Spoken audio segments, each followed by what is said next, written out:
Buenos días.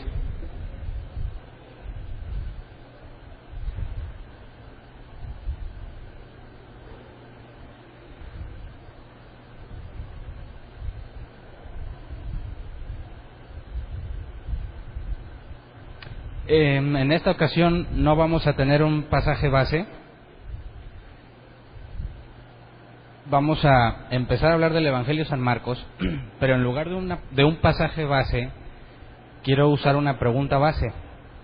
La pregunta no es bíblica, pero es muy común y es muy importante que como creyentes sepamos entender este tipo de cosas y proveer respuestas lógicas y razonables ante muchas cosas que se nos cuestionan. Ya terminé con el Evangelio de Mateo, y cuando empecé a hablar Mateo, intencionalmente no di ninguna información al respecto de Mateo, de dónde son sus fuentes, nada de información, si nos centramos en el texto, tratando de entender lo que Mateo nos decía. Ahora que vamos a analizar Marcos, nos vamos a dar cuenta que la historia que cuenta Marcos tiene variantes con respecto a la historia que cuenta Mateo. Tenemos 4 evangelios. No sé si alguna vez te has preguntado por qué 4. ¿Por qué aparecen en ese orden? Mateo, Marcos, Lucas, Juan. ¿Quién los ordenó? Y sobre todo, ¿qué hay con las supuestas contradicciones entre ellos? Un ejemplo muy común es que unos evangelios nos hablan de un endemoniado gadareno, otros nos hablan de 2 endemoniados gadarenos, ¿verdad? En cuanto a la resurrección, se nos dice que las mujeres fueron a la tumba en algunos evangelios, y en los otros nos dicen que primero se toparon con Jesús, que había unos ángeles o no había ángeles, que si Pedro corrió y si alguien llegó primero o si nada más fue Pedro. Y hay distintas formas en los 4 evangelios de expresar lo que se supone realmente sucedió. Así que tenemos una pregunta que quisiera plantearle a todos para adentrarnos sobre la información de Mateo, de Marcos, obviamente información bíblica, y luego que tratemos de responder este asunto. Nuestros amigos ateos, si tienes amigos ateos, normalmente cuestionan: tú crees a Dios porque la Biblia lo dice, ¿verdad? Y dices que la Biblia es la palabra de Dios. ¿Por qué? Pues porque la Biblia lo dice. ¿Tú crees que Jesús es Dios porque la Biblia lo dice? Entonces, yo puedo creer que el hombre araña existe porque hay un cómic que lo dice, ¿no? Si tú crees en Jesús porque la Biblia lo dice, yo puedo creer en el hombre araña porque los cómics lo dicen. ¿Cuál es la diferencia entre Jesús y el hombre araña? Si tú me dices que el hombre araña no existe, ¿qué te hace pensar que Jesús sí? De hecho, el hombre araña no hizo tantas cosas milagrosas como Jesús, ¿verdad? El hombre araña nunca dice que haya resucitado de la muerte, y Jesús sí. El hombre araña nunca ha caminado sobre el agua, Jesús sí. El hombre araña nunca apareció y desapareció en algún lado, Jesús sí. ¿Cuál es más fantasioso? ¿A cuál libro le crees? ¿Al cómic del hombre araña, que tiene en cierta forma cosas más coherentes con la realidad, o al libro que lees, que le llamas la Biblia? Entonces, yo sé que hay mucho que profundizar en este tema y no quiero que el día de hoy se convierta en una clase técnica de apologética cristiana. Quiero que nos enfoquemos en cosas simples y sencillas, aplicables, para que tú puedas entender qué es lo que estás leyendo, de dónde está saliendo y qué herramientas tenemos para asegurar que Jesús sí es quien dice la Biblia, y existió y existe, y el hombre araña no. Entonces, quiero abordar el tema desde un punto de vista escéptico, donde no me creo todo lo que aquí dice, y trataremos de ejercitar nuestra mente para cuestionarnos sobre lo que estamos leyendo y tratar de entender de qué se trata la Biblia, porque hay muchas cosas muy mal comprendidas, principalmente por los cristianos, que cuando reciben preguntas de este tipo no saben qué contestar. Por ejemplo, otros dicen: dame evidencia no bíblica de que Jesús es Dios. ¿existe o no existe? Tenemos algunos historiadores que mencionan cosas, Josefos y otras, que más adelante estaremos viendo conforme vayan aplicando los temas. Pero hay una grave falta de entendimiento sobre lo que la Biblia es, principalmente el Nuevo Testamento. Ahora, no nada más somos, entre comillas, atacados o cuestionados por los ateos, también somos cuestionados por los judíos ortodoxos, aquellos que dicen que el Nuevo Testamento es una mentira. Entonces, los ateos dudan de todo, los 66 libros de la Biblia. Los judíos ortodoxos dudan de los 27 contenidos en el Nuevo Testamento. Entonces tenemos dos tipos de cuestionamientos, el cuestionamiento ateo y el cuestionamiento del judío ortodoxo, porque ninguno de los dos creen en Jesús. Y la intención es que el cristiano sepa de qué se trata lo que está aquí, para que no diga que simplemente cree por fe. ¿Sí me explico? Desde mi punto de vista muy particular, sin ofender a nadie, lo peor que puedes contestarle a alguien que te demanda respuestas de tu fe es decirle, yo así lo creo. Porque si ese fuese un factor válido, tú puedes creer en la iglesia del monstruo de espagueti, que si no me equivoco está en Inglaterra. No sé si se habían escuchado de esa iglesia. Bueno, ya los ateos hicieron su iglesia y se reúnen. No sé si te habías dado cuenta que en Estados Unidos están empezando a levantarse iglesias ateas. Y no es una contradicción llamar iglesia atea, porque la palabra iglesia es eclesía, un conjunto de personas apartadas de. Y ellos mismos se califican como iglesia porque están apartados del pensamiento teísta de los que creen en Dios. Y se reúnen. Y yo me asombré cuando vi qué tipo de reuniones tienen, porque cualquiera pensaría que nuestras reuniones son ateas. Porque ¿qué hacen? Se enfocan en analizar estudios desde un punto de vista neutral, escéptico, cuestionándose lo que están leyendo, y al final tienen una serie de preguntas y respuestas. Exactamente igual como lo tenemos nosotros. Pero yo no me fijé en ellos, no los copié. Nosotros implementamos las preguntas y respuestas por necesidad, porque cuando yo bajaba de aquí, siempre había mucha gente con muchas preguntas y casi en la mayoría de los casos era la misma pregunta. Así que para resolver ese tema y para demostrar que no estoy tratando de imponerte mi postura, que yo estoy siendo honesto en cuanto a lo que estoy investigando, por eso permitimos que cualquiera cuestione lo que acaba de escuchar. Si yo te estoy diciendo honestamente la verdad de lo que encontré, no debo tener ningún problema en que me preguntes. Si yo tengo problemas en que te pongas a analizar y me cuestiones, no te voy a dejar preguntar. Y en eso puedes detectar quién te está hablando con la honestidad, quizás de un conocimiento limitado, porque no lo sé todo, y quién te está hablando asumiendo ignorancia de su parte y quiere que tú permanezcas en ignorancia porque no te permite cuestionar. Así que los que estuvieron en el curso de matrimonios, que acabamos de terminar la tercera sesión, les hice esta misma referencia del hombre araña, porque ya iba a hablar de eso hoy. Pero nos hemos enfocado mucho, y aunque yo lo he hablado en distintas predicaciones, más adelante como que ya lo vamos a tocar, el énfasis que la Biblia hace, sobre todo el Nuevo Testamento, en cuanto al entendimiento, en cuanto a las cosas que entiendes, comprendes y puedes poner en práctica. De hecho, es un requisito de los que han nacido de nuevo. Entonces, quisiera que el día de hoy nos enfocáramos en analizar la información que nos proveen los evangelios, específicamente Mateo y Marcos. Mateo porque ya lo terminamos, Marcos porque lo vamos a empezar, y después, cuando entre Lucas, vamos a dar información de Lucas y después información de Juan.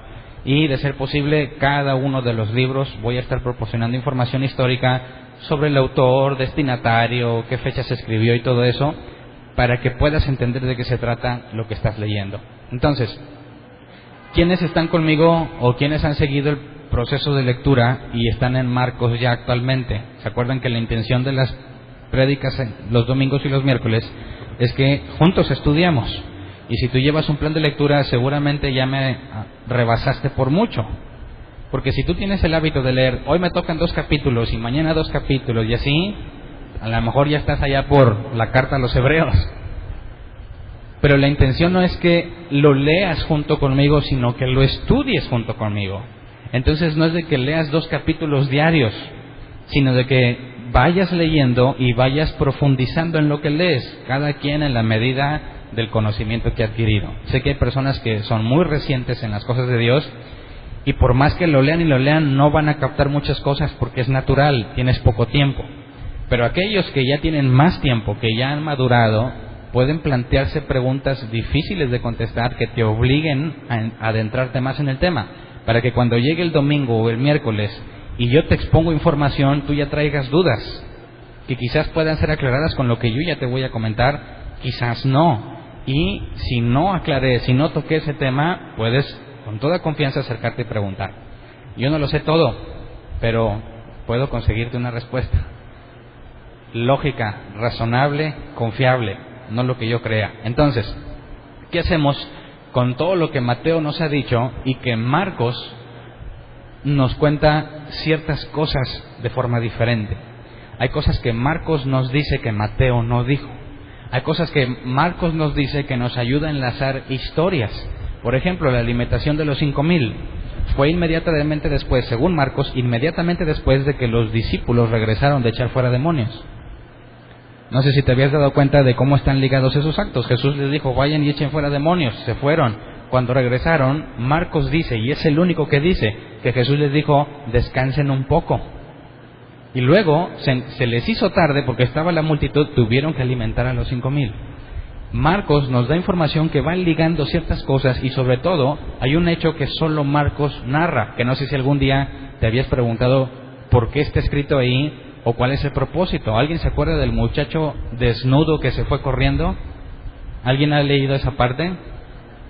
Que solamente el Evangelio de Marcos dice, y yo muchos años dije, si Dios inspiró la Escritura, ¿qué tiene que haber ese de muchacho corriendo desnudo porque estaba cubierto con una sábana la noche en que apresaron a Jesús? Y cuando lo vieron, se fue corriendo, pero fue evidente que estaba desnudo. Así que cuando corrió y estaba cubierto con una sábana, si había algo de aire, ¿qué pasa cuando corres? Nunca jugaste el superhéroe con corres y la capa se vuela, ¿verdad? Entonces imagínate, ves un muchacho que de repente corre y lo único que trae es una especie de sábana. ¿Cómo sabías que estaba desnudo? Seguramente el aire lo delató. ¿Y por qué Marcos considera eso como algo interesante para ponerlo? Yo he escuchado muchas interpretaciones que el muchacho desnudo representa la juventud actual y bueno, cada quien le puede poner de su cosecha lo que quiera, pero el esfuerzo que hacemos aquí es simplemente decir lo que el autor dijo, sin ponerle, sin agregarle, sin quitarle. Así que tendríamos que empezar a cuestionarnos. Tenemos 4 evangelios. Hay más que se les llaman apócrifos. Fueron considerados en su momento, principalmente en el Concilio de Nicea, que más adelante vamos a estar dando más información, donde se reúnen las personas, ciertas personas relevantes, porque no quiero entrar en tecnicismos, ciertas personas relevantes determinan qué libros son inspirados por Dios y cuáles no. Por eso es que la Iglesia Católica tiene más libros que nosotros. A los libros que nosotros no tenemos, la Biblia protestante, los libros que no están en nuestra Biblia le llamamos apócrifos, de dudosa procedencia, basados en muchos criterios: la fecha en la que se escribió, quién lo escribió, qué cosas dicen, cita otros libros de la Biblia, es congruente con la información que los otros libros dicen. Por eso es importante notar que la Biblia, los 66 libros, todos tienen armonía, a pesar de que hay muchísimos años de diferencia entre ellos. Si realmente Dios escribió la Biblia, no debes encontrar contradicción alguna. Entonces, ¿qué te parece que es el hecho de que un evangelio nos diga que hay un gadareno y otro evangelio nos diga que hay 2 gadarenos? ¿Te parece que es una contradicción o no? Si Dios lo inspiró, ¿por qué uno dice que Dios le dijo a uno, escribe que un gadareno? Ah, bueno, escribió, y el endemoniado gadareno. Y luego Dios le dijo al otro, no, ¿sabes qué? Mejor ponle que son 2 porque es más impactante. ¿Cómo fue que el mismo Espíritu Santo inspiró a uno a escribir un endemoniado y a otro a escribir 2 endemoniados? ¿No te parece extraño? ¿Quién ya ha tenido dudas cuando ha leído los evangelios? Honestamente. ¿A quién le dio miedo la duda? ¿No has experimentado eso de que estás leyendo y dices, caray, esta se me hace que sí, no tengo la más mínima idea de cómo contestarla, y es muy probable que pueda estar siendo engañado entonces? ¿Alguna vez alguien llegó a la conclusión de que la Biblia no es cierta? Levante su mano, con honestidad. Bueno, yo esperaría que todos la levantaran. Todos. ¿Por qué? Porque no te puedes creer nada simplemente porque alguien lo dice. No, es imposible, no es válido. Necesitas lo que la Biblia llama fe, ser persuadido, no creerlo. Así que debe ser natural para cualquier creyente que lea la Escritura toparse con cosas que te hacen dudar de lo que estás leyendo. Es parte fundamental de investigar. Si no dudas nada, hay mucha información que te vas a perder. ¿Me explico? Muchas cosas que, a menos que te las pregunten, te pondrías a pensar en eso. Entonces, quisiera que tratáramos de enfocar poco, antes de entrar a ver quién es Mateo y quién es Marcos, que los evangelios, Mateo, Marcos, Lucas y Juan, Mateo es considerado que se escribió entre el 60 y el 70 después de Cristo, considerando que en el 33 Jesús ascendió. Entonces, del 33 al 60, ¿cuántos años hay? Nadie tiene, por cierto, nadie tiene la fecha exacta de cuándo fue escrito porque el autor no lo escribió, pero se pueden hacer aproximaciones. Mateo se escribe de forma estimada entre el 60 y el 70 después de Cristo. Marcos entre el 65 y el 75. Lucas entre el 70 y el 80 y Juan entre el 95 y el 105. Hay muchas herramientas históricas para analizarlo. Más adelante trataremos de ver 4 puntos fundamentales que necesitan ser comprendidos a la hora que lees la Biblia, pero Mateo, Marcos, Lucas y Juan están en ese orden según la fecha en la que fueron escritos. Mateo, del cual ya vimos, demostré muchas veces que Mateo hace referencia a lo que la Escritura decía del Mesías y cómo Jesús cumplió con la Escritura, pero en Marcos no vas a encontrar nada de eso. Marcos no hace un énfasis en decir que Jesús es el Mesías prometido. ¿Por qué? ¿Porque no era importante? ¿Porque Marcos no consideró que era lo suficientemente interesante como para escribirlo? No, sino que cada carta, cada libro tenía un destinatario en específico. Por eso encontramos cosas narradas de distinta forma en Mateo y en Marcos, en Lucas y en Juan. Para empezar, la preparación, si era testigo presencial, el estilo de escribir son diferentes. Pero según lo que se sabe del Evangelio de Mateo, se piensa que el autor es el discípulo de Jesús, Leví, ex recaudador de impuestos. Mateo lo escribió con su puño y letra, no sabemos, pero se considera que la autoría es de él. ¿Cómo podemos saber eso? Porque Mateo nos revela datos que solamente alguien que estuvo cerca de Jesús pudo haber escuchado o pudo haber visto. Se considera que se escribió primero en hebreo y luego el mismo autor lo tradujo a griego. Entonces puedes encontrar 2 versiones del Evangelio de Mateo, en hebreo, aunque algunos aseguran que no era hebreo sino arameo. Pero según yo encontré, la mayoría está de acuerdo en que era hebreo, y de hecho hay algunas Biblias que aseguran que te presentan el Evangelio de Mateo traducido del hebreo, no del griego. Pero también hay una versión griega de Mateo. ¿Por qué es interesante? Pues porque si el autor Mateo trata de demostrar que Jesús es el Mesías cumpliendo las Escrituras, citaría pasajes tal cual en el idioma original que estaba en el Antiguo Testamento. Pero si bien en el griego encontramos palabras que no necesariamente significan lo mismo. Entonces, si Mateo traduce al griego lo que el hebreo dice, del hebreo al griego ya hay pérdida. Y luego del griego al latín, o del latín al alemán, o distintas traducciones, y luego tú lo lees en español, la Biblia que lees, ¿de dónde fue traducida? De la versión hebrea, de la versión griega, de la traducción en latín, de la traducción en alemán. Si en cada traducción hay pérdida, la que estás leyendo, ¿qué tanta pérdida tiene? Dices, no, pues yo le estoy leyendo la traducción de, no sé, Reina Valera 60. ¿Alguien sabe de dónde viene esa? Dices, pues de 1960, sí. Pero ¿qué onda con el autor? ¿De dónde la tradujo él? Bueno, la versión 60, tengo entendido yo, la tradujo un español del alemán. Porque las Biblias que estaban al alcance, la que leían, bueno, se dice que viene del alemán porque Martín Lutero fue el primero que la tradujo, ¿verdad? Del latín. Y se dice que, si no me equivoco, es Cipriano, quien utilizando o influenciado por lo que Martín Lutero tradujo, él también sacó su versión.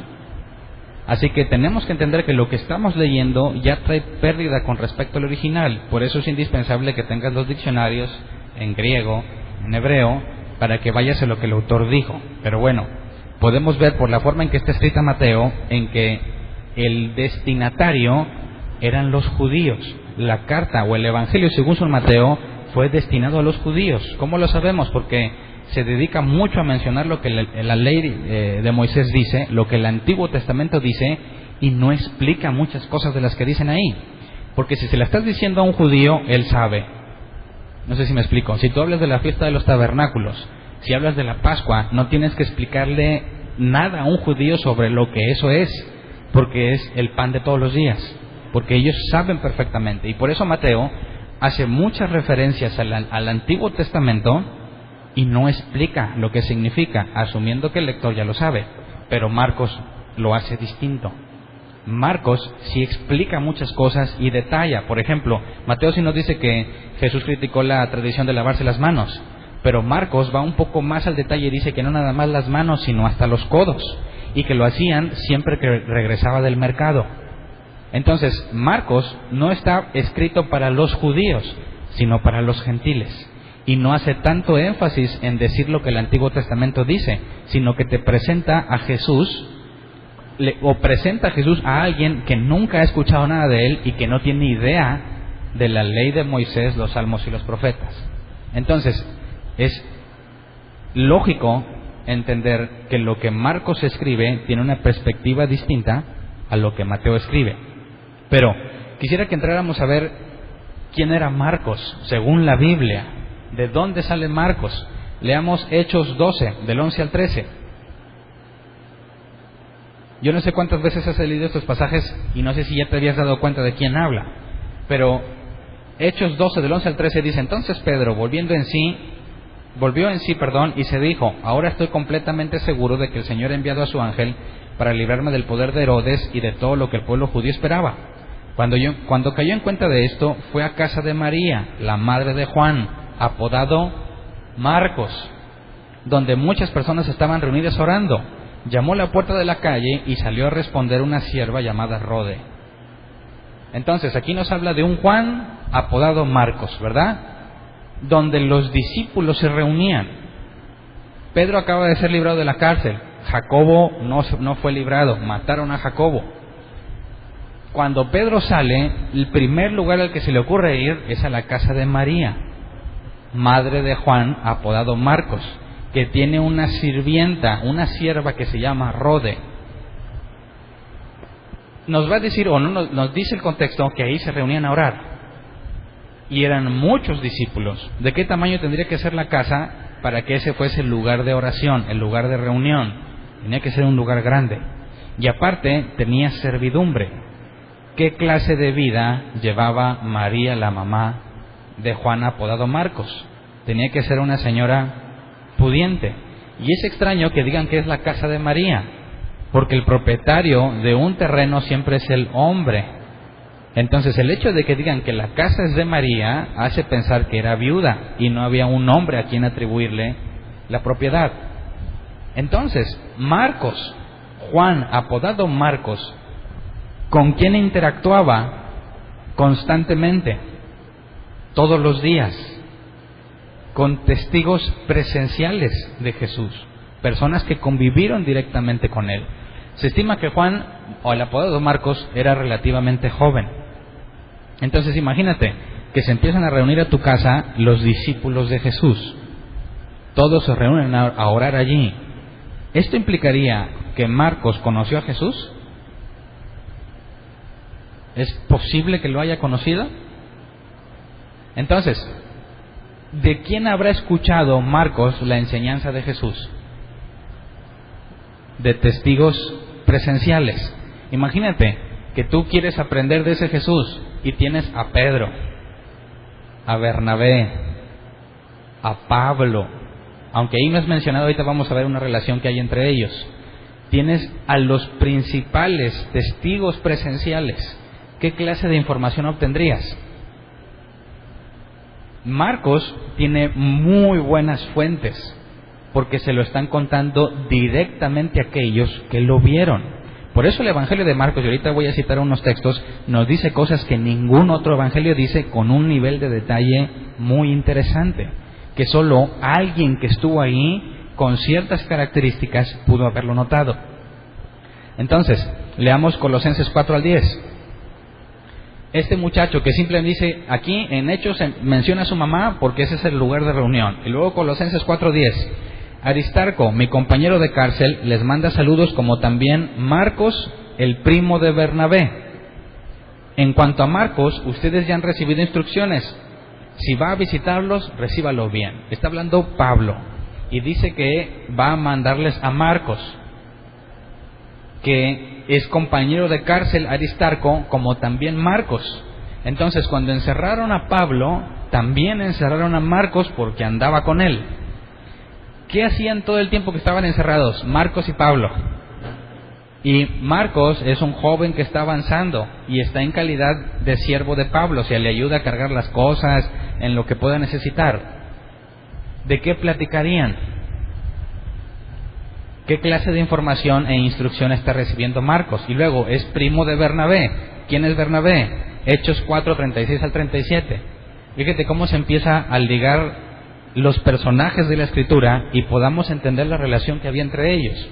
Hechos 4, 36 al 37. José, un levita natural de Chipre, a quien los apóstoles llamaban Bernabé, que significa consolador, vendió un terreno que poseía, llevó el dinero y lo puso a disposición de los apóstoles. Bueno, Bernabé también tenía, y era primo de Marcos. Por eso algunos le llaman Juan Marcos, o sea, era Juan apodado Marcos, como Simón Pedro, Simón apodado Pedro. Entonces, Bernabé, a quien los apóstoles le pusieron el nombre Bernabé por el gesto enorme que hizo al vender un terreno y donarlo, que después Ananías y Zafira trataron de imitar y cayeron muertos por lo que trataron de hacer, este Bernabé también fue seleccionado junto con Pablo para ir a evangelizar a los gentiles. Ahora leamos Marcos, capítulo 14, versículos 51 al 52. Cierto joven que se cubría con solo una sábana iba siguiendo a Jesús. Lo detuvieron, pero él soltó la sábana y escapó desnudo. Ok. ¿Vieron que estaba desnudo antes o después? Cuando iba corriendo, cuando tú sueltas la sábana, ¿cómo la sueltas? De ahí es donde yo me imagino que empiezas a correr porque estás asustado, es decir, no tienes tiempo de decir, aquí voy a dejar la sábana y me salgo sin nada. No, la reacción es, estás cubierto con la sábana, corres. Cuando empiezas a correr y sueltas la sábana, el aire se la lleva y quedas en evidencia. Muchos piensan que este joven es Marcos. ¿Sí entiendes por qué? ¿Quién más notó su presencia en los 4 evangelios? Nadie. Es un joven que estaba ahí en el momento. Por eso te preguntaba, ¿qué tal si Marcos conoció a Jesús? Si todos los discípulos conocían quién era María y se reunían a orar ahí, ¿se reunieron solo cuando Jesús murió o ya era un lugar típico donde los discípulos se reunían? Y hay mucha probabilidad de que Marcos haya notado este asunto y lo dejara escribir, lo quisiese escribir, narrando que él anduvo cerca de Jesús, pero no fue contado como uno de sus discípulos, y algunos piensan que principalmente por su juventud. Entonces, ahí hay una teoría interesante sobre el muchacho que sale corriendo desnudo, y no necesariamente que representa la juventud actual y que andan desnudos y que corren y que no deben de correr y tantas cosas que no tienen ninguna especie de fundamento. Entonces, vamos amarrando. Marcos, hijo de María, una familia pudiente. acostumbran a recibir a los discípulos. Marcos es primo de Bernabé. Ahora veamos Hechos 13 al 14. Pablo y sus compañeros se hicieron a la mar desde Pafos y llegaron a Perge de Panfilia. Juan se separó de ellos y regresó a Jerusalén. Ellos por su parte siguieron su viaje desde Perge a Antioquía de Pisidia. El sábado entraron en la sinagoga y se sentaron.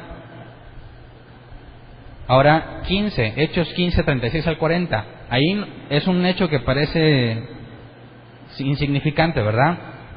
Juan se separó de ellos y se regresó a Jerusalén. Se separó de Pablo y Bernabé. Y luego leamos en Hechos 15, 36 al 40. Algún tiempo después, Pablo le dijo a Bernabé: volvamos a visitar a los creyentes en todas las ciudades donde hemos anunciado la palabra del Señor y veamos cómo están. Resulta que Bernabé quería llevar con ellos a Juan Marcos, el autor del Evangelio. Pero a Pablo no le pareció prudente llevarlo porque los había abandonado en Panfilia y no había seguido con ellos en el trabajo. Entonces, cuando iban juntos Pablo y Bernabé, Marcos y quizás algún otro, no se dice, de repente Marcos se regresa y los abandona.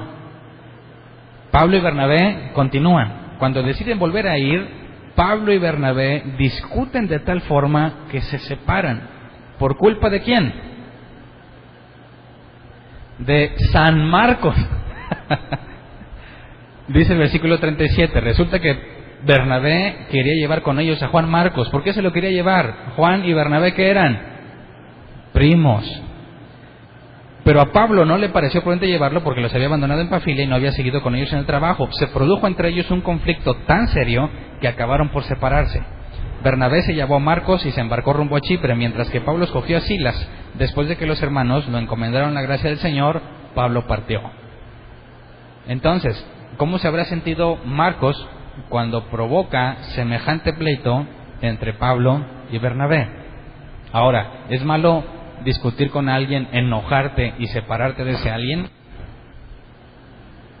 ¿Qué hicieron Pablo y Bernabé? ¿Es válido que entre nosotros no tengamos acuerdos en cuanto a la forma de ejecutar algo que Dios nos ha encomendado?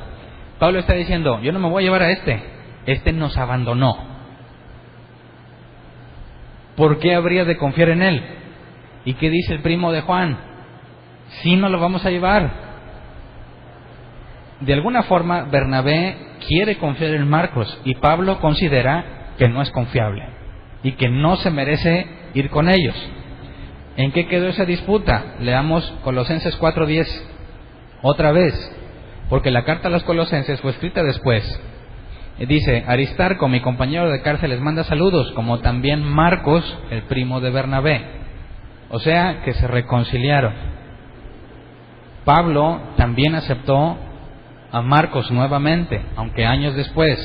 Luego, Filemón 23 y 24, o sea, Filemón 1, 23 al 24, dice: te manda saludos Epafras, mi compañero de cárcel en Cristo Jesús, y también Marcos, Aristarco, Demas y Lucas, mis compañeros de trabajo. El Evangelio según San Lucas.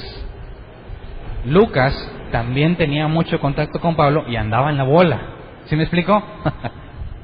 Entonces, Lucas y Marcos convivieron juntos también, aunque con un trasfondo muy distinto. Lucas se le considera como un médico, y más adelante vamos a hablar, tenía una preparación muy distinta a la de Marcos. El evangelio más corto es el de Marcos. El evangelio menos sofisticado es el de Marcos.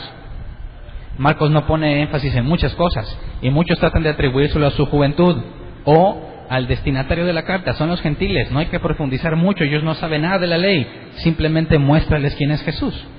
Pero entonces, Lucas también anda ahí metido. Luego, vamos a 2 de Timoteo 4:11.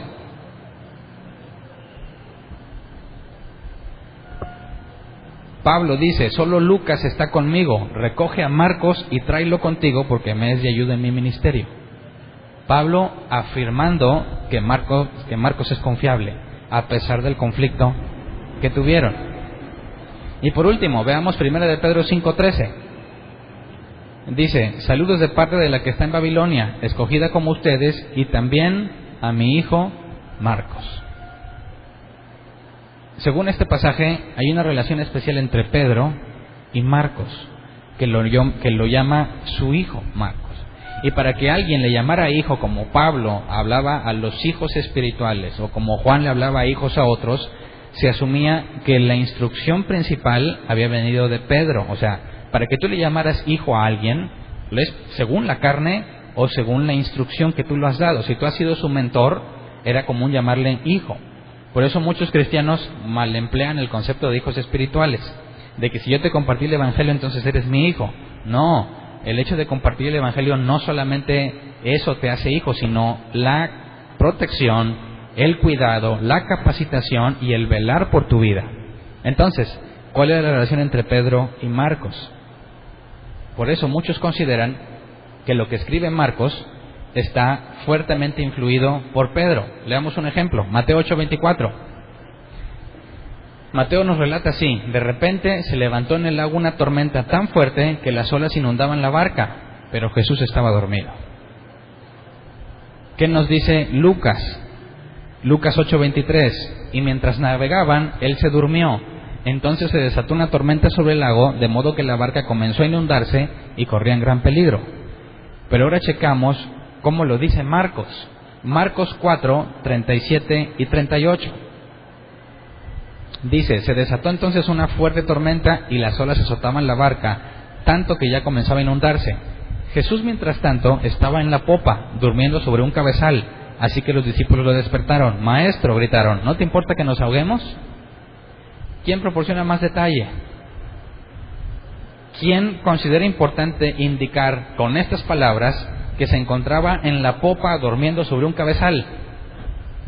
Dicen, estos detalles los observa un pescador. Y si Pedro consideraba a Marcos su hijo y nos está diciendo que es su mentor, la principal información que obtiene Marcos seguramente proviene de Pedro. Así que lo que leas en Marcos,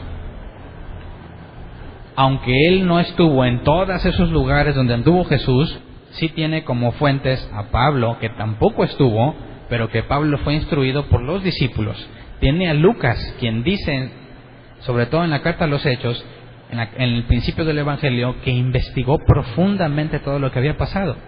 Entonces, Marcos está escribiendo cosas que recibe de primera fuente. ¿Por qué es interesante esto y qué tiene que ver con el hombre araña? Esto es lo que quiero empezar a aclarar. ¿Tú crees en los evangelios o no? Yo sé que me vas a decir que sí, pero yo quiero preguntarte por qué. ¿Qué te hace creer? Si tú fueras un judío que no cree en Jesús, judío ortodoxo, dice la Biblia que hay un Dios, ¿verdad? Y luego Jesús viene y dice que Él es Dios. Entonces, ¿cuántos hay?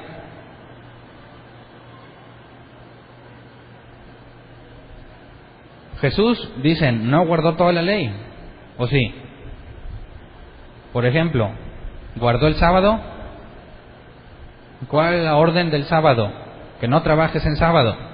¿Jesús trabajó el sábado?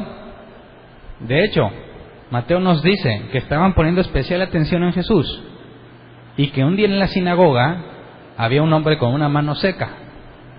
Y Jesús, bueno, más bien dicho, todos estaban esperando a ver si Jesús se atrevía a sanarlo en día de reposo. Y dice que Jesús, sabiendo lo que pensaban, dice, ¿es permitido sanar en día de reposo o no? Y todos se quedan callados. Y él dice, mi padre trabaja en sábado y yo también. Y sana al que tenía la mano seca. ¿Guardó el reposo o no lo guardó? Van caminando por un lado, se acercan los fariseos y ven que los discípulos en sábado están recogiendo espigas. Y le reclaman a Jesús, ¿por qué no guardan el reposo? Y Jesús le dice, yo soy superior al reposo. Si tú fueras un judío ortodoxo, donde la ley de Moisés dice que no trabajes en sábado, y tienes a un Jesús que dice que sí trabaja y que deja que sus discípulos trabajen, ¿cuál es la conclusión lógica? ¿Que Jesús es Dios o que Jesús es un mentiroso? ¿Cuál es la conclusión lógica? Entonces, ¿por qué le crees a los evangelios? Y dices, no, Hernán, es que nadie me había preguntado eso. Pero ya que me lo preguntas, ya no creo. ¿Sigues creyendo en los evangelios a pesar de que no guardo el reposo? Dices, algo debe de haber ahí, ¿no? Es que Él es Dios y por eso Él no tiene que guardar el reposo. Bueno, si dijeras eso, quizás tiene sentido en Jesús, pero ¿por qué dejaba que sus discípulos sí quebrantaran el reposo? Ahí está el problema. ¿Cómo le contestas que lo que los evangelios dicen es válido? ¿Quién me quiere responder? ¿Quién ya se había hecho esa pregunta? Levante su mano. Uno. ¿Tú te la hiciste o te la hicieron? Te la hiciste. ¿Y por qué los demás nunca se le han preguntado? Ahí está el punto. Nomás te juntas con cristianos, ¿verdad? ¿No tienes nadie que te haga esa pregunta? Entonces, ¿por qué crees? Esa es la parte esencial. ¿Qué diferencia hay entre Jesús y el hombre araña? Si tú dices que lo crees porque la Biblia lo dice, cualquiera puede decir que cree en el hombre araña porque el cómic lo dice. ¿Cómo resuelves ese asunto? Bueno, hay que analizar lo que Jesús dijo. ¿Jesús quebrantó el sábado, sí o no? Cuando le dicen a Jesús, ¿por qué tus discípulos recogen espigas en sábado? Jesús les cita en la Escritura, dice, ¿no recuerdan cuando David, huyendo, llegó con los sacerdotes y el sacerdote le dio el pan consagrado para Dios, que solo los sacerdotes pueden comer? Y David y sus hombres se lo comieron. Y no se le tomó como pecado a David ni al sacerdote. Si la ley dice que los panes eran para los sacerdotes, ¿por qué se los comió David? ¿Quebrantó David la ley? No la quebrantó. ¿Por qué? Porque esto es lo que tienes que entender. ¿Quién le dio los panes a David? El sacerdote. ¿De quién eran los panes? Del sacerdote. ¿Hizo algo malo? El problema haya sido que alguien los tomara sin que el sacerdote se los entregara. Pero si el sacerdote es el dueño y él se los da a David, ¿dónde está el problema? Dices, pues sí. Bueno, pero entonces Jesús se defiende así. Pero cuando dice que él sí trabaja, aunque sea sábado, ¿por qué lo dice? Hay que analizar un poco más a profundidad. Imagínate que es día de reposo y todos somos judíos ortodoxos. Imagínate que este es el templo, porque no hay templo ahorita. Imagínate que este es el templo y tú dices, es día de reposo y voy a llevar mis sacrificios a Dios. Ok, tienes prohibido trabajar, ¿verdad? Pero hay alguien que sí está trabajando y mucho. ¿Quién? Los sacerdotes. ¿Quiénes descuartizan el animal? ¿Quiénes limpian? ¿Quiénes cortan? ¿Quiénes tienen un día pesado en el día de reposo? Los sacerdotes. ¿Y por qué lo hacían? Los sacerdotes están para beneficio del pueblo. Así que mientras todos tienen la orden de reposar, ¿quiénes no están reposando? Aquellos que están en beneficio del pueblo. Cuando Jesús beneficia al pueblo en reposo, ¿está quebrantando la ley? No. ¿Por qué le crees a los evangelios? Dices, entonces ahora sí voy a creer. Ese es el punto. ¿Qué dicen los evangelios? ¿Qué sentido tiene con la realidad? ¿Cómo los analizas de manera que te puedes dar cuenta que no está contradiciendo lo que el Antiguo Testamento dice? Pero veamos este asunto, porque estos puntos espero nos ayuden a entender un poco más en qué estás, digamos, confiando.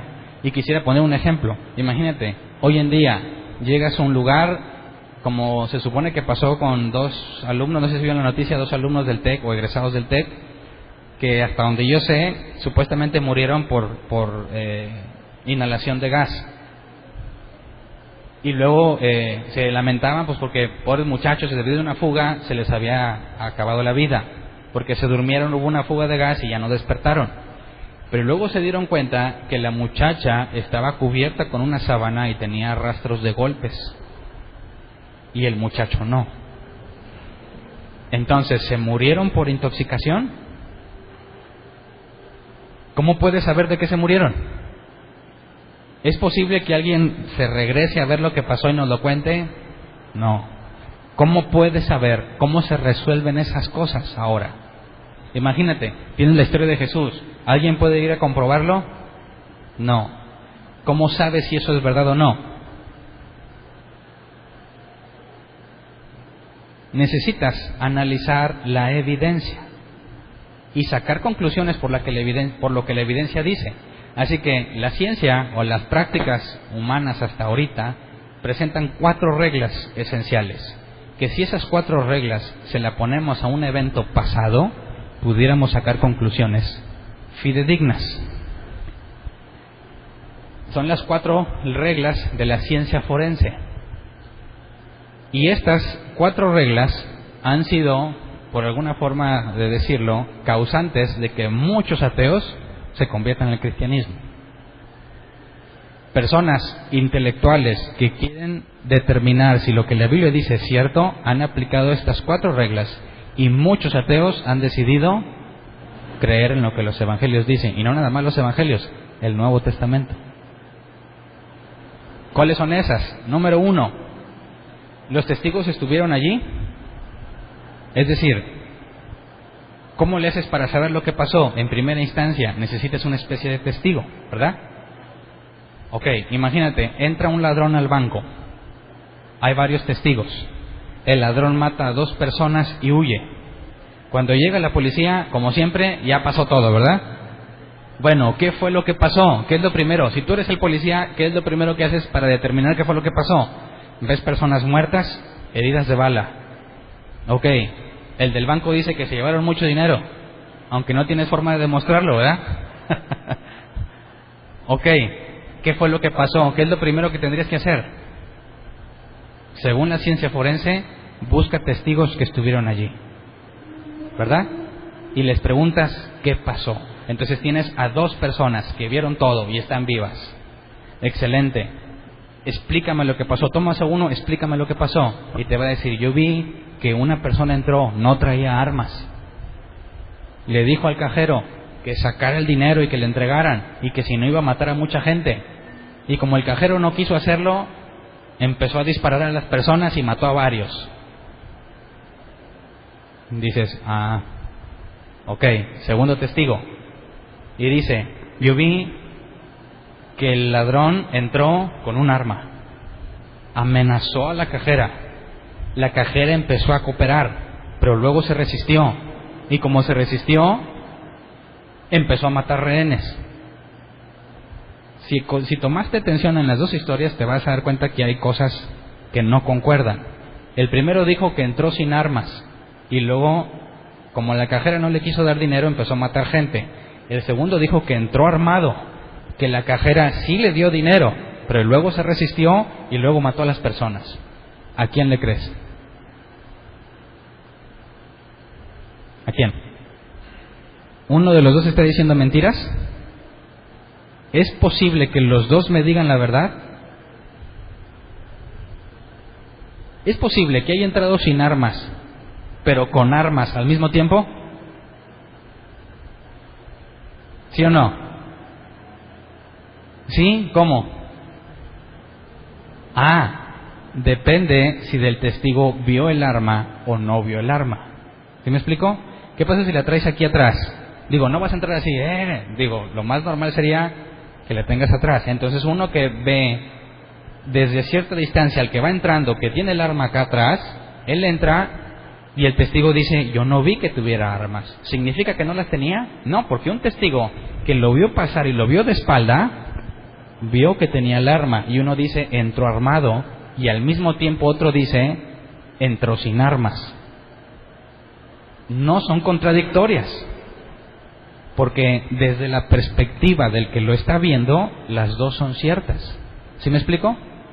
Y si la cajera no quiso cooperar, dijo uno, y el otro dijo que sí, ¿cómo pueden tener los 2 razón? Bueno, si en un principio la cajera empezó a cooperar y luego ya no quiso, porque el testigo vio cómo sí cooperaba y luego no, y el otro no alcanzó a ver que sí cooperaba y nada más vio que se le resistió, las dos versiones también son ciertas. ¿Sí me explico? ¿Qué tenemos nosotros de ese tipo en la Biblia? Tenemos 4: Mateo, Marcos, Lucas y Juan. Distintas, escritas en distintos tiempos, por distintas personas, cada uno desde su perspectiva. ¿Es normal que encuentres inconsistencias? Sí, perfectamente normal. De hecho, si no hubiera inconsistencias, tendríamos que sospechar, ¿verdad? Porque ¿cómo puede ser que personas en distintas perspectivas, con distintas fuentes, te digan exactamente lo mismo? Eso no te la creo. Eso me demuestra que es una farsa. Pero si encuentro inconsistencias en cuanto a la perspectiva, ¿era un gadareno o 2? ¿Es una contradicción? No, porque lo que están relatando es que Jesús liberó al o a los endemoniados gadarenos. La esencia es exactamente la misma. La perspectiva o la forma en que lo cuentas es distinta. ¿Es posible que las dos sean ciertas? Claro. Porque uno dice, se le presentó un endemoniado y lo liberó. El otro dice, había 2 y los liberó. El hecho es exactamente el mismo, con una variante propia de tener a 2 personas con perspectivas diferentes. Así cuando te dicen, ¿qué onda con la Biblia? Mira, se contradice. Al contrario, esas diferencias me confirman que son escritos confiables, porque cualquier proceso donde se interroguen a los testigos, siempre, aunque hayan estado ahí, siempre van a presentar versiones diferentes. Punto número 2. ¿Existen más personas que corroboren que los testigos estuvieron en puntos importantes? Es decir, ellos aseguran que estuvieran ahí. Ok, ¿ya con eso le crees? No. Ellos vieron lo que sucedió, pero ahora necesito que alguien haya visto que ellos estuvieron allí. ¿Qué tal si me están cuenteando los dos? Ese es el segundo paso. ¿Qué nos dicen todas las demás cartas de los discípulos? ¿Qué onda con Marcos? Por eso empecé con esas referencias de Marcos. Si tú quieres creer que Marcos realmente te está diciendo la verdad, tiene que haber personas que nos digan que realmente quien le enseñaron a Marcos realmente estuvieron con Jesús. Y te empiezo a citar un montón de citas. Bernabé, estuvo Lucas, estuvo Pablo, lo conoce Pedro, los discípulos se reunían. Te empiezan a demostrar que realmente Marcos tuvo información de primera mano y hay más testigos que corroboran que Marcos estaba en el proceso. ¿Qué tal si de repente ahora se me ocurre escribir, porque Dios dijo, como dijeron que Walter Mercado, ¿quién sabe quién es Walter Mercado? Porque saben, están oyendo los horóscopos, ¿verdad? Sí supieron que será una noticia que parece que fue desmentida, que Dios le había dicho que él reescribiera la Biblia. ¿Qué pasa si a alguien se le ocurre decir, yo voy a hacer este es el Evangelio según Hernán, porque el Espíritu Santo me inspiró? ¿Me crees? Para empezar dirías, ¿estuviste allí? Sí, hermanos, en el Espíritu. Dios me mostró, como los que dicen, y Dios me llevó al infierno y vi a Michael Jackson y a Selena. ¿Lo han escuchado? ¿Y qué crees que hacía Michael Jackson? Junto con los demonios estaban acá. Y Selena, cada que alguien cantaba la carcacha, le picaban las costillas a Selena. No dice literalmente la carcacha, pero según el testimonio de esta señora sí dice que cada que alguien cantaba las canciones de Selena, le la torturaban. ¿Le crees? Si salte del asunto de la fe, aplicamos las simples reglas. A ver, asegúrame, tú estuviste en el infierno, ¿me lo juras? Bueno, alguien que haya atestiguado que ahí estuviste. No, pues, ¿por qué hay evangelios apócrifos? Porque no pueden demostrar estos asuntos. No sé si me explico. De hecho, por ahí anda un escrito que supuestamente, no me acuerdo el nombre porque es un término hebreo, que supuestamente narra la verdad de Jesús y te empieza a decir que Jesús no era quien dijo, y conocía la magia negra y que Jesús volaba, y que otro judío que también volaba lo pescó y lo violó a Jesús, y por eso Jesús perdió sus poderes y luego lo mataron. Pero ¿cómo obtuvo sus poderes? Porque dice este libro, que muchos creen que es verdad, y que los judíos usan para acusar a Jesús, dicen que todo mundo podía tener los poderes de Jesús, siempre y cuando leyeras una frase secreta que estaba en una parte del templo. Y cuando leyeras esa frase, si la podías comprender, automáticamente adquirías poderes como volar, caminar sobre el agua, sanar enfermos. Entonces, cuando un día Jesús se apareció y les dijo, yo soy, y les voy a demostrar, y empezó a volar, ¿qué crees que hizo otro judío? Que corre al templo a leerlo. Y cuando lo lee, regresa y se pone a volar y a luchar con él. ¿Te la crees? Bueno, ¿qué diferencia hay con lo que has leído en los evangelios?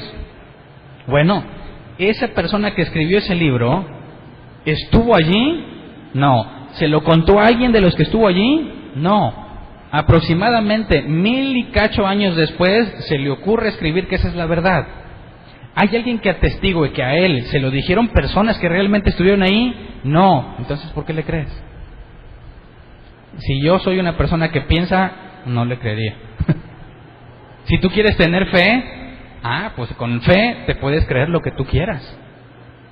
Pero si quieres razonar lo que los evangelios dicen, no puedes. Entonces, número 1, los testigos estuvieron allí, dan información de primera mano. Tenemos 4 evangelios, discípulos que estuvieron realmente ahí o personas que recopilaron la información de ellos. Existen personas que corroboran que estuvieron ahí. Ya te di evidencia del caso de Marcos. De todos los evangelios hay evidencia porque otras fuentes citan como personas que estuvieron con Jesús o que estuvieron con gente que presenció las cosas que hizo Jesús. Tercero, ¿están diciendo la verdad? ¿Cómo puedes saber eso? ¿Cómo le hace la ciencia para cuando interrogan a alguien saber que dice la verdad? Detector de mentiras. ¿Le podemos poner un detector a Marcos? No. ¿Cómo le hacemos entonces si no puedes poner un detector de mentiras? Es más, no siempre se usa el detector de mentiras. ¿Qué hacen los primeros? Tienen un sospechoso y le empiezan a preguntar. ¿Qué le preguntan? Sí, cuéntame qué pasó, ¿verdad? Y luego le dejan que se vaya y luego le regresan. ¿Y qué le dicen ahora? Vuelve a contarme lo que pasó.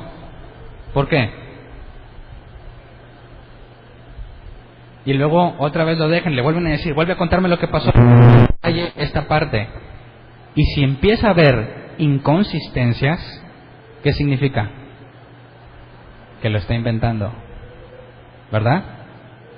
Lo está inventando. De hecho, esa es la forma más común de pescar al verdadero asesino, al verdadero ladrón. Cuando le empiezan a preguntar sobre detalles y empieza a caer en consistencia, o tienes a 2 personas que aseguran que un tercero mató a alguien y les empiezas a preguntar por separado la versión, normalmente se contradicen entre sí. Y entonces puedes saber que si no hay consistencia, son mentiras. Tienes 66 libros en la Biblia, 27 en el Nuevo Testamento sin contradicción. ¿Son mentiras? ¿Tienes algún elemento para asegurar que me están mintiendo? Hasta ahora nadie los ha tenido.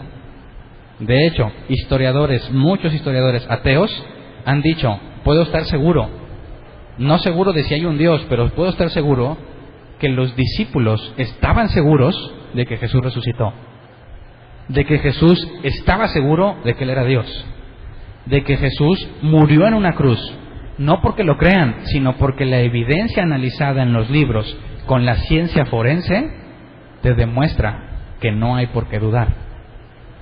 Y el último paso, ¿tienen algún motivo para mentir? ¿Tienen algún motivo? Por ejemplo, estaba viendo un caso de un asesinato. Un hombre golpea a su mujer y la mata. Él dice que la mujer está perdida y va a las noticias y va al radio para que empiecen a dar avisos, y él le manda un mensaje muy conmovedor, sale en la tele y le dice, por favor regresa, te extraño. Nadie sospecha que él es el asesino.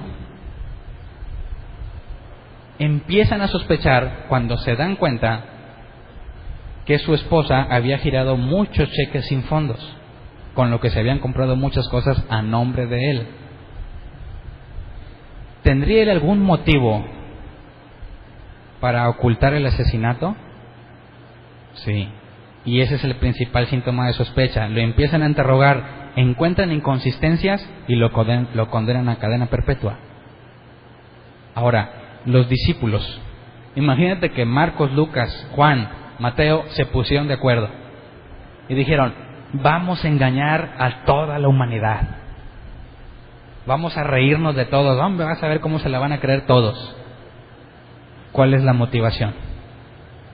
¿Qué ganaban?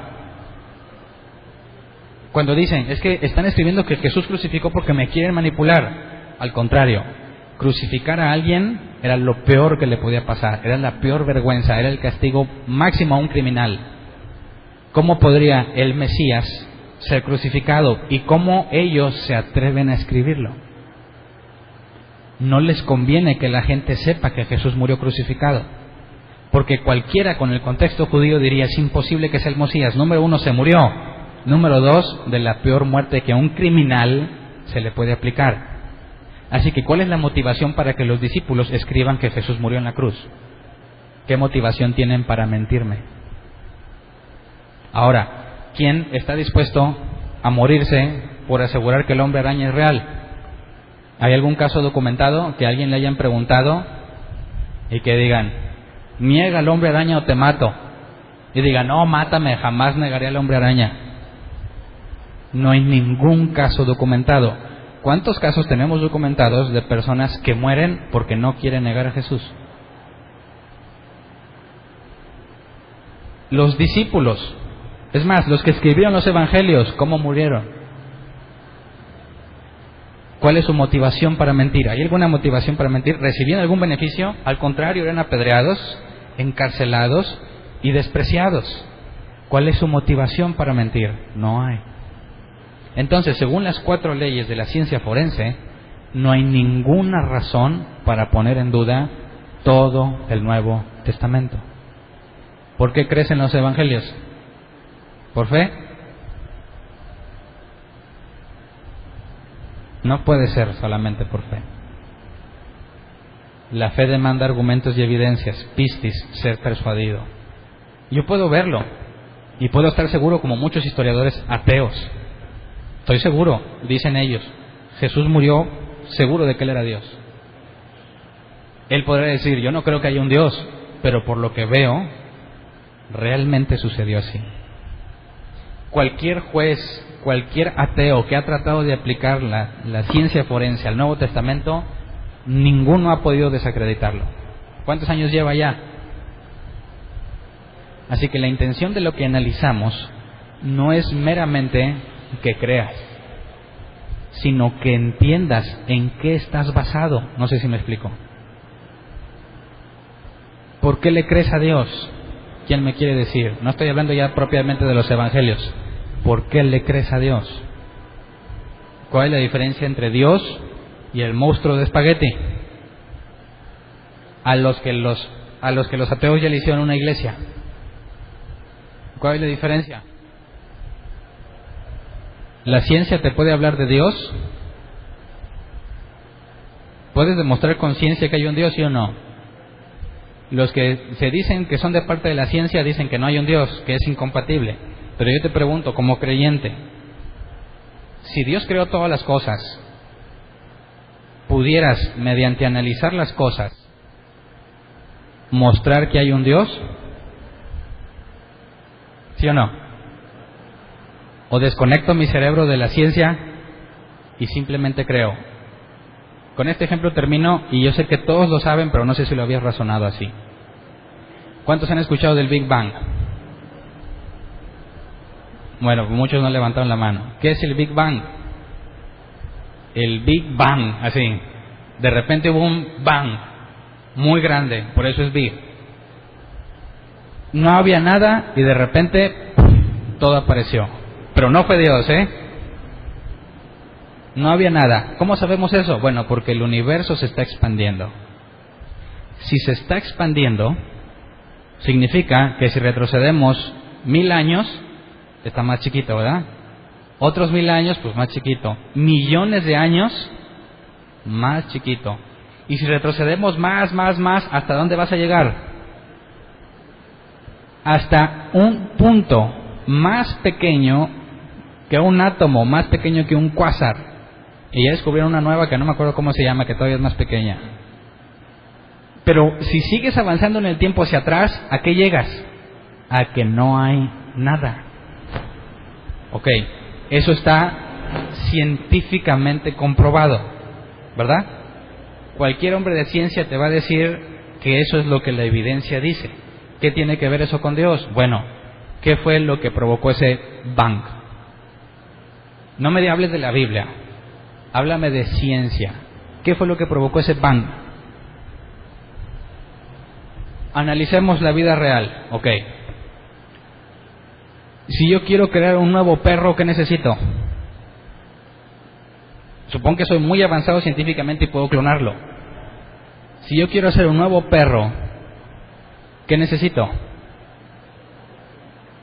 ¿Puedo agarrar una piedra, modificarla y convertirla en un perro? No. Si quiero clonar a un humano, ¿qué necesito? Para empezar, ADN humano. Humano, de ninguna otra cosa. Jamás en toda la historia de la ciencia han podido sacar de un perro una chiva, o de una gallina un pez. No, gallina da gallina, pez da pez. ¿Qué tal con la oveja clonada? ¿De dónde crees que viene? De oveja. Todo en este universo, en esta realidad, viene de algo, de su misma especie. Nunca se ha observado que algo aparezca de la nada. Dicen, pero sí, yo lo creo, que había una sopa de muchos ingredientes que de repente se juntaron y aparece la vida. Si eso fuera real, yo esperaría de repente estar caminando, aventar todas las piezas de una bicicleta, todas las piezas que se requieren para una bicicleta, esperarme 1.000.000 de años, regresar y encontrar una bicicleta. Porque si tienes todos los ingredientes ahí juntos, lo único que necesitas es tiempo para que se empiecen a combinar hasta que salga la vida. Nunca nadie ha visto algo similar. Nunca nadie ha visto que algo aparezca de la nada. Así que, científicamente, por medio de la evidencia, ¿qué necesitas para que de repente haya un bang? ¿Cómo es que de la nada aparece algo? Científicamente, no por medio de Dios. ¿Qué se requiere? A toda acción, una reacción. Requieres, sin necesidad de la Biblia, requieres que alguien haya hecho algo, alguien o algo haya hecho que haya un bang. Para que ese algo, que puede ser una fuerza desconocida, para que ese algo genere un bang, ese algo tiene que tener conciencia o no. Supongamos que ese algo no tiene conciencia y que ahí ha estado siempre. Si siempre ha estado ahí y no hay nada, ¿cómo le hace ese algo para crear algo? No se puede. Para que ese algo sea una fuerza misteriosa, lo que tú quieras, de repente provoque el bang, tuvo que moverse a hacerlo. Tuvo que decidir hacerlo. Y no estoy hablando de la Biblia. Si no existía el tiempo, sino hasta después del bang, ese ser o esa energía tiene que ser atemporal, es decir, el tiempo no le afecta. Tiene que ser independiente de toda la materia que conocemos, porque donde él estaba o ese algo estaba, no había materia. Y tiene que tener la capacidad de crear un bang tan poderoso que todos venimos de ese bang. Así que, ¿cómo le llamas a ese algo que está antes del tiempo, que toma la decisión de hacer el bang, que tiene la capacidad de hacerlo? ¿Cómo le puedes llamar? Nosotros le llamamos Dios. ¿Me explico? De hecho, se requiere más fe para creer que de la nada salga algo, que decir lo que la ciencia dice. Algo provocó el Big Bang, que no es de esta materia, que no le afecta el tiempo y que tiene la capacidad de generar. Así que, última vez que te pregunto, ¿por qué crees en Dios? No digas que porque tienes fe. Porque es la explicación más lógica y coherente de toda la existencia del universo. que ni siquiera los científicos pueden responder. Así que seamos cristianos intelectuales. En el curso de matrimonios dije, yo sé que muchos no están de aquí, no están en el curso de matrimonios, pero la Biblia dice en Romanos: transformaos mediante la renovación de vuestro intelecto. Es esto lo que Dios usa para transformarte. Piensa, pregunta, cuestiona. No te quedes con dudas. Hay muchas evidencias fuera de la Biblia. Los 4 evangelios cumplen con las 4 leyes de la ciencia forense.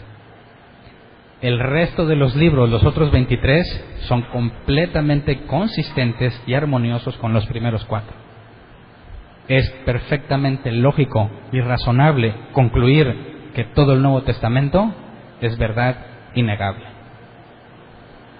¿Me crees? Vamos a ponernos de pie entonces. Si Dios quiere, la próxima reunión voy a empezar a analizar lo que Marcos dice a profundidad. Pero este tema es importante que lo entiendas. Si te sigues teniendo dudas, ponte a leer. Vas a encontrar muchísima información en Internet. Mucha información cierta y mucha información falsa. Pero puedes preguntar. Aprovecha que aquí vemos muchos que queremos pensar y que le puedes preguntar. En eso consiste la edificación unos a otros. Ya sea que tengas una pregunta sobre el judaísmo o sobre el ateísmo, que son las 2 principales corrientes que nos cuestionan, puedes encontrar mucha información entre nosotros para poder avanzar en cuestión de lo que crees, teniendo una base sólida, no nada más diciendo que Dios es lo mismo que el hombre araña o el monstruo de espagueti. Así que tengo muchísima más evidencia a favor de Dios que del hombre araña. Tengo muchísima más evidencia a favor de Dios que el monstruo de espagueti. Cree en Dios porque es demostrable, principalmente por lo que estás viviendo. ¿Estás dispuesto a morir por esa realidad? Una mentira jamás te va a hacer estar dispuesto a morir por eso. Tienes que estar plenamente seguro.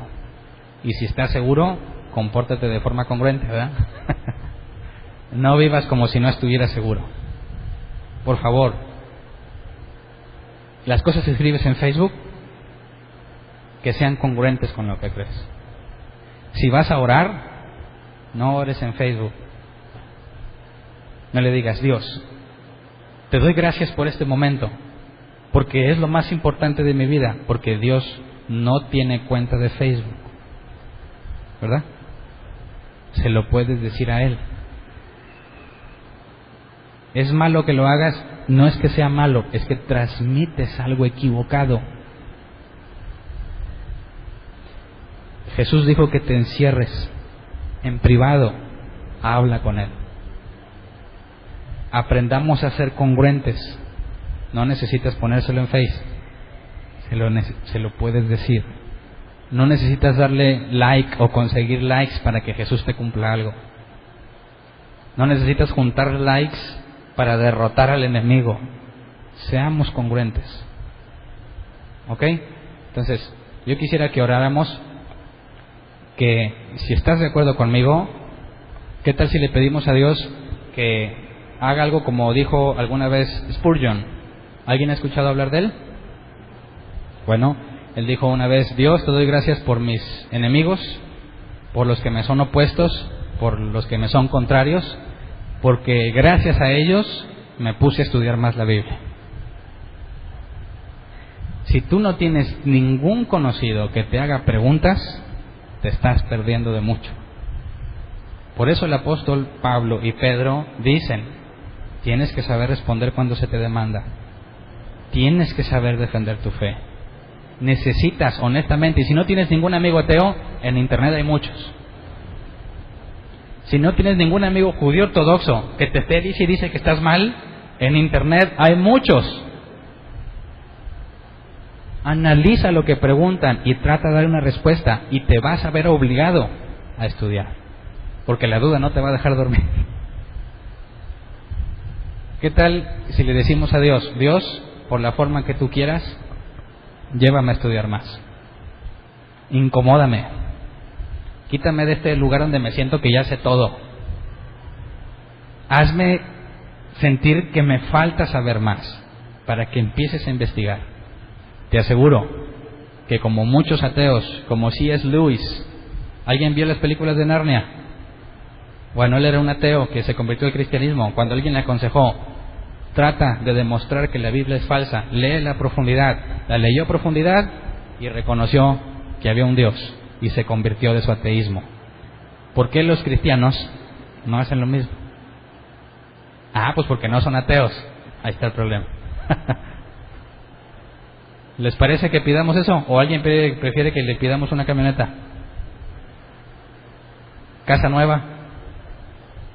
¿Realmente dónde está lo importante? Ok, entonces vamos a orar. Señor, gracias, como decía Spurgeon, gracias por todas aquellas personas que nos cuestionan, ya sea directamente o indirectamente, cuando cuestionan la fe que hemos tenido. Gracias porque tu Biblia es clara en que debemos estar preparados para defender nuestra fe.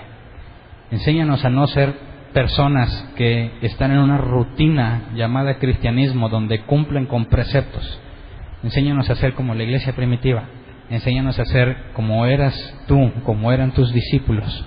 Enséñanos a saber defender correctamente, de forma amable y respetuosa, sin ofender a nadie, con la intención, sino poder presentar argumentos sólidos, razonables, lógicos, que demuestran que no somos un montón de fanáticos que han decidido desconectar su cerebro, sino que tenemos evidencia consistente, congruente, contundente, de que realmente hay un Creador que está en control de todas las cosas, y que podamos principalmente encontrar la evidencia en nuestras acciones y nuestros deseos. Señor, concédenos no volver a leer la Biblia igual. Concédenos las interrogantes que nos obliguen a investigar, ya sea que lleguen por vía directa, que nosotros nos lo preguntemos, o que haya personas que nos lo pregunten. No nos dejes estar en paz. No nos dejes llegar a un nivel en el que sintamos que lo sabemos todo. En ese momento vamos a perder todo lo que hayamos avanzado. Señor, enséñanos a entender lo que la Biblia dice, que el justo es como la luz de la aurora, que va en aumento hasta que el día es perfecto. Enséñanos a avanzar, como dice tu Escritura, para ser imitadores de Cristo, para parecernos cada vez más a ti. Todas las personas se asombraban de los razonamientos que Jesús planteaba, de la forma en la que interpretaba las Escrituras y de la increíble consistencia y congruencia que presentaba ante las situaciones. Queremos que nos concedas entender, pero no desligado de nuestras acciones, no desligado de nuestra voluntad, sino como lo dice la Biblia, nacer de agua y del Espíritu, nacer de nuestro entendimiento por medio del agua que purifica, según nos dice Ezequiel. Te pedimos en tu nombre, sabiendo que eso es lo que a ti te agrada, y sabiendo que eso es lo que nos has demandado hacer, que cada día obtengamos una revelación más profunda de quién eres tú, y que nos des la capacidad de ponerlo en palabras simples, de manera que cualquiera nos pueda entender. Jesús hablaba cosas muy profundas y complejas, pero siempre supo cómo hacerle entender a sus discípulos, abriéndoles el entendimiento. Concédenos que en lugar de hablar una palabra elegante, compleja o técnica, en lugar de una palabra así, podamos encontrar una palabra que todo mundo pueda entender. Concédenos saber explicar de forma correcta, honesta y congruente lo que hemos aprendido de ti, y que podamos reflejarlo con nuestras acciones. Señor, sabemos que tenemos muchas necesidades físicas, económicas, de muchas formas y distintas que tú ya las conoces, y sabemos que tú eres bueno, tú eres fiel, tú eres justo y nos vas a dar lo que necesitamos. Por eso, en lugar de concentrar nuestras peticiones en nuestras carencias, queremos concentrarnos en pedirte que nos reveles más de ti, que nos hagas entender cada vez más quién eres tú, para que podamos cumplir con el propósito que nos has encomendado. A ti sea la gloria y la honra en todo lo que hacemos, para que todas nuestras acciones lleven indudablemente a la conclusión de que hemos estado contigo y te conocemos. Gracias por todo lo que has hecho con nosotros y lo que harás. Amén. Pueden sentarse. ¿Dudas? Gracias. Ahora solo hay un micrófono porque yo tengo el otro, ¿verdad?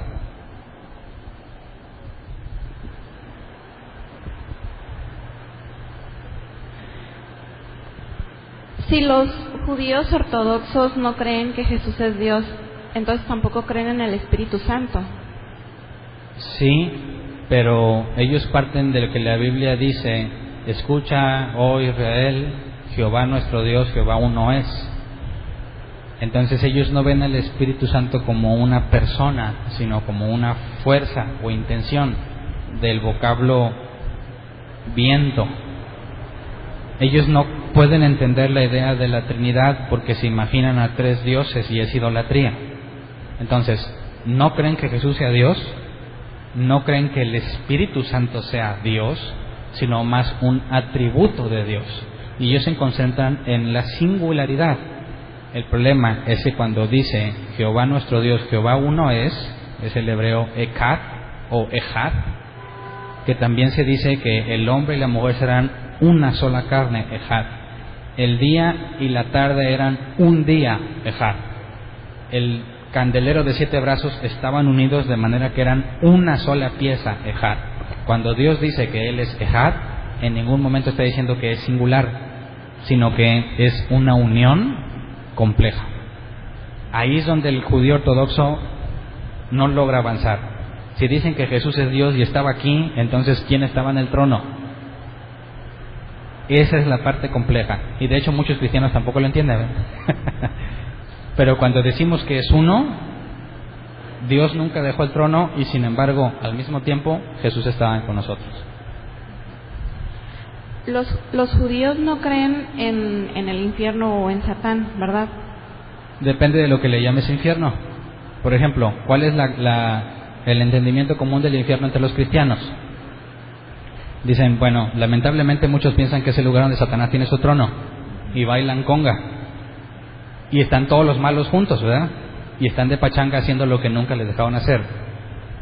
Yo entiendo que las personas que no conocen de la Biblia piensen eso. No entiendo cómo los cristianos piensan eso. Hay otros que piensan que es un lugar donde te estás quemando siempre y sufres mucho. Pero es extraño que la Biblia diga que es un lugar de eterna oscuridad y al mismo tiempo de fuego eterno. Si hay fuego, no habría oscuridad. Si hay oscuridad, no habría fuego. ¿Cómo puede al mismo tiempo haber fuego y oscuridad? Entonces, lo que la Biblia sí dice es que es un lugar donde vas a estar eternamente separado, y utiliza descripciones gráficas, metafóricas, para hacerte captar lo que se experimentará en ese lugar. Hay oscuridad, no lo puede decir literal, porque si hay fuego literal, es imposible que haya oscuridad. Entonces nos está diciendo que la oscuridad es lo opuesto a la luz, y la luz es poder ver, el conocimiento, la sabiduría. Y el fuego de Dios es algo que consume, es juicio. Entonces no necesariamente es un lugar donde la gente va a estar siendo martirizada porque el mismo Satanás y sus demonios estarán allí. Es más bien un lugar donde vas a estar completamente apartado de Dios. Y eso no entra en ningún conflicto con el judío ortodoxo. Lo que entra en conflicto es la idea de que te estén hostigando y quemándote con el fuego y todo eso, porque no concuerda con lo que el Viejo Testamento dice. Mi duda era porque ahora que estamos leyendo los evangelios, en varias veces le decían a Jesús que él estaba endemoniado y que echaba demonios por Belcebú. Entonces eso yo no entendía. Yo decía, pues si ellos no creen en Satán, ¿por qué le decían a Jesús endemoniado? Porque si Jesús es Dios o enviado de Dios, ¿por qué no guardaba la ley como ellos lo guardaban? Su conclusión lógica es que no puede venir de Dios. Entonces, si el poder que él usa no viene de Dios, ¿de quién es? De Satanás. Cuando dicen que Jesús echa fuera a los demonios por Belcebú, es la conclusión lógica al negar que Jesús no es Dios y no viene de Dios. Por eso Jesús le dice, si Satanás está dividido contra sí mismo, nunca va a prosperar. Es una incongruencia decir que Satanás a sí mismo se echa fuera. Entonces, lo que Nicodemo dijo es muy relevante, porque dijo, Maestro, sé que venimos de Dios porque nadie más puede hacer las cosas que tú haces. Si tú quieres negar lo que Jesús hizo, que incluso los judíos ortodoxos no lo niegan, no niegan que Jesús hizo milagros. La única forma de explicarlo es que los hizo por medio del poder de Satanás. Pero es una inconsistencia. Porque los judíos ortodoxos sí creen en el Antiguo Testamento, ¿no? Y está ahí incluido, por ejemplo, el libro de Job, y el libro de Job menciona a Satán. Entonces, en cierta manera sí creen en Satán. Sí, pero no lo ven como, o sea, lo ven desde la perspectiva bíblica. Un siervo más de Dios, no alguien que se pelea con Dios, como tristemente muchos cristianos proclaman. No encuentras ninguna evidencia en la Biblia de Dios peleando con Satanás. Y los judíos dicen, ¿qué te pasa? No es que Satanás esté al nivel de Dios y están a ver quién gana. Eso es completamente contrario a lo que enseña el Viejo Testamento, incluso lo que enseña el Nuevo Testamento. Más que nada, yo pienso que los judíos ortodoxos están es muy correctas todas sus quejas, porque los que se llaman cristianos no enseñan lo que la Biblia dice. Y cuando vienen con esas barbaridades del infierno y de Satanás y de todo eso, aunque no seas judío, vas a decir es una bola de mentiras. ¿Sí me explico? De hecho, un judío ortodoxo y nosotros prácticamente debiéramos acordar en todo, excepto en quién es Jesús. ¿Alguien más?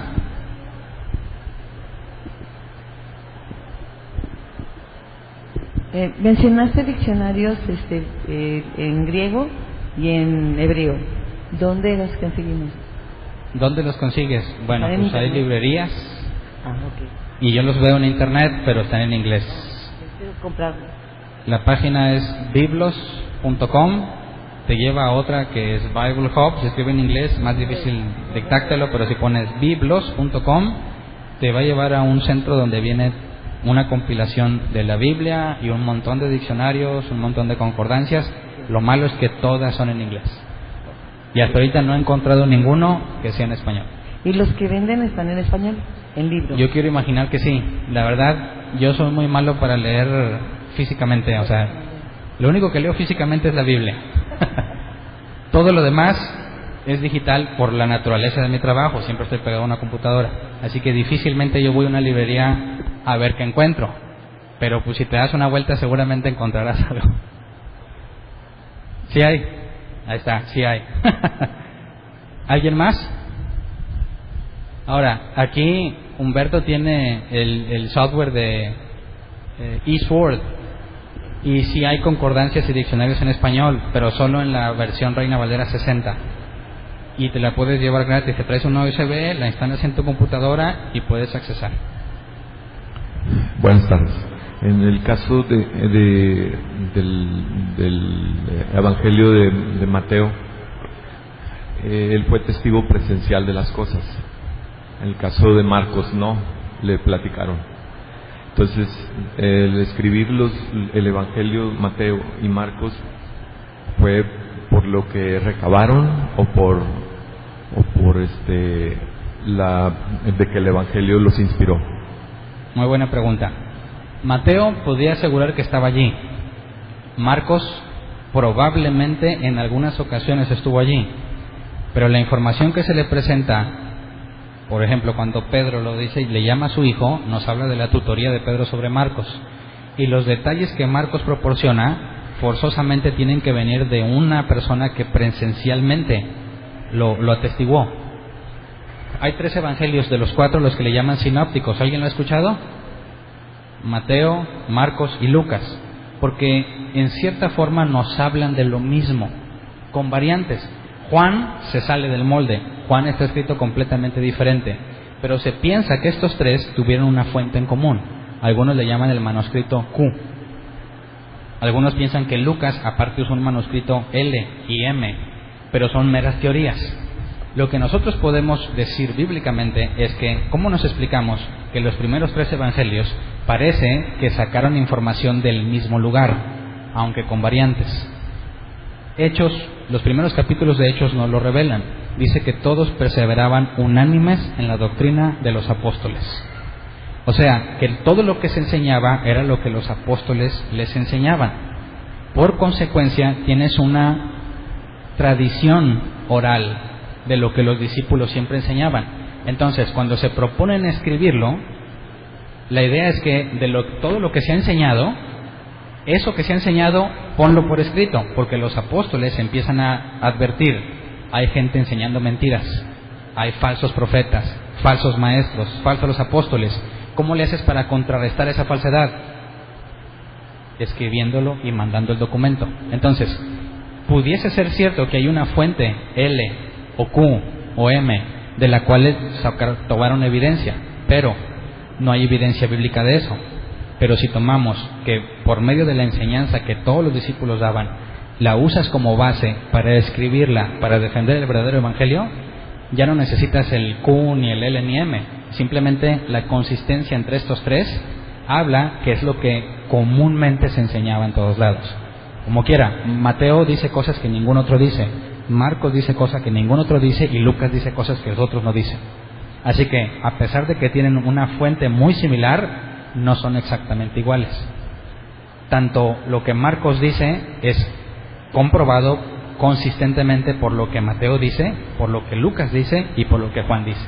Entonces le creo a Marcos no porque nomás lo dijo a él, sino que por la ciencia forense también, lo que él dice es atestiguado por otros, aunque él no estuvo ahí. No sé si me explico. Sí, pero mi pregunta es más bien si entonces no hay inspiración del Espíritu Santo ahí. Inspiración. Es que ese es el punto. ¿Cómo entiendes la inspiración? Que el Espíritu Santo les habló a ellos para escribir. O sea que lo que escribieron se los estaba dictando el Espíritu Santo. Por eso planteé la pregunta: ¿por qué a uno le dictó un gadareno y a otro le dictó 2 gadarenos? Sí, pero como lo platicas tú, me suena como que es información recabada, no ¿sí? Inspirada. Es que bueno, quizás habría que definir lo que la palabra inspirado es. La palabra inspirado en griego es exhalar. Cuando dice que la palabra de Dios fue exhalada por Dios, significa que proviene de Él. Pero el libro de los Hechos nos dice que todos perseveraban en la doctrina de los apóstoles. Jesús les dijo: ir y hacer discípulos, enseñándoles que guarden por obra las cosas que yo les he mandado. Entonces, la inspiración divina no consiste literalmente en que estaba escribiendo así, mientras el Espíritu Santo le dictaba, no, sino que viene de Dios, fue exhalada por Dios, pero necesitamos que tenga ese tipo de variantes, un gadareno o 2 gadarenos naturales de seres humanos, pero la evidencia de la exhalación de Dios es que es armoniosa y consistente. No sé si me explico.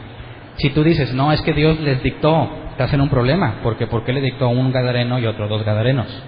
Pero si te das un paso atrás y dices, sí, es exhalada por Dios, proviene de Dios, y la prueba es que es armoniosa en todos lados, consistente a pesar de las diferencias, entonces no tengo ningún conflicto. No sé si me explico.